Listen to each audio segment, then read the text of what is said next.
आज हम बात करने वाले हैं ग्रिपेन ई और तेजस MKI के बारे में। ये दोनों फाइटर जेट्स अपने अपने तरीके से बहुत ही खास हैं और भारतीय वायुसेना IAF के लिए महत्वपूर्ण हो सकते हैं। क्या सोचते हो, क्या ये दोनों साथ IAF में रह सकते हैं? ये सवाल बहुत ही महत्वपूर्ण है और इसके कई पहलू हैं जिन पर हमें गौर करना होगा। हाल ही में साब इंडिया के एक अफसर ने बताया कि ग्रिपेन ई और हमारा अपना तेजस MKI दोनों मिलकर IAF में काम कर सकते हैं।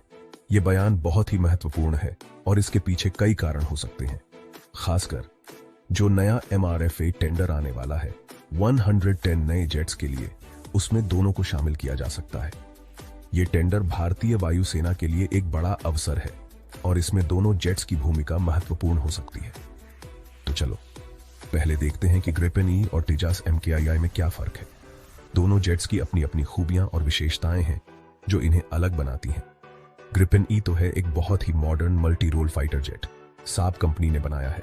ये जेट अपनी एडवांस्ड टेक्नोलॉजी और वर्सेटिलिटी के लिए जाना जाता है। इसकी हाई टेक्नोलॉजी, लंबी रेंज और जबरदस्त हथियार इसे बहुत ताकतवर बनाते हैं। ग्रिपेन ई की खासियत है कि ये लंबी दूरी के मिशंस को आसानी से पूरा कर सकता है। वहीं तेजस MKI है हमारा अपना प्रोजेक्ट, HAL ने इसे बनाया है। ये जेट भारतीय टेक्नोलॉजी का एक बेहतरीन उदाहरण है और इसे भारतीय परिस्थितियों के अनुसार डिजाइन किया गया है। ये भी मल्टी रोल फाइटर है, लेकिन इसमें इंडियन टेक्नोलॉजी और अपने ही हथियार लगे हैं। तेजस MKI की खासियत है कि ये कम खर्च में बनता है और इसकी मरम्मत भी आसान है। अब सवाल ये है कि क्या दोनों साथ IAF में रह सकते हैं? ये सवाल इसलिए महत्वपूर्ण है क्योंकि दोनों जेट्स की अपनी अपनी खूबियां हैं।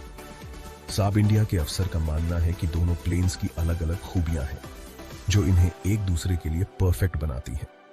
ग्रिपेन ई और तेजस MKI एक दूसरे के पूरक हो सकते हैं।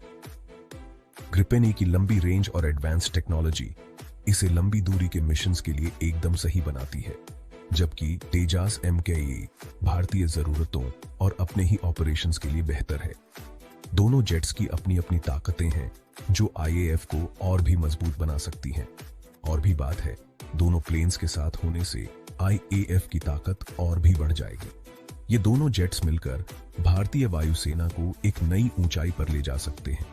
जहां ग्रिपेन ई में कटिंग एज टेक्नोलॉजी और लंबी दूरी के मिशंस की काबिलियत है, वहीं तेजस MKI कम खर्च में बनता है और इसकी मरम्मत भी आसान है क्योंकि इसमें अपना ही टेक्नोलॉजी इस्तेमाल हुआ है। ये दोनों जेट्स मिलकर IAF को एक बैलेंस्ड और वर्सेटाइल फोर्स बना सकते हैं। अब ये तो देखना बाकी है कि MRFA टेंडर में दोनों प्लेन्स को कैसे शामिल किया जाएगा। ये प्रक्रिया बहुत ही महत्वपूर्ण होगी और इसमें कई फैक्टर्स को ध्यान में रखना होगा। लेकिन एक बात पक्की है, ग्रिपेन ई और तेजस MKI दोनों मिलकर भारतीय वायुसेना को आसमान छूने में मदद कर सकते हैं। ये दोनों जेट्स मिलकर IAF को एक नई दिशा और ताकत दे सकते हैं। तो दोस्तों, बस इतना ही आज के लिए। उम्मीद है कि आपको ये जानकारी पसंद आई होगी। अगर आपको वीडियो पसंद आया हो तो लाइक और शेयर जरूर करना। आपके सपोर्ट से हमें और भी अच्छा कंटेंट बनाने की प्रेरणा मिलती है। और हाँ, हमारे चैनल को सब्सक्राइब भी कर लेना ताकि ऐसी ही मजेदार जानकारी मिलती रहे।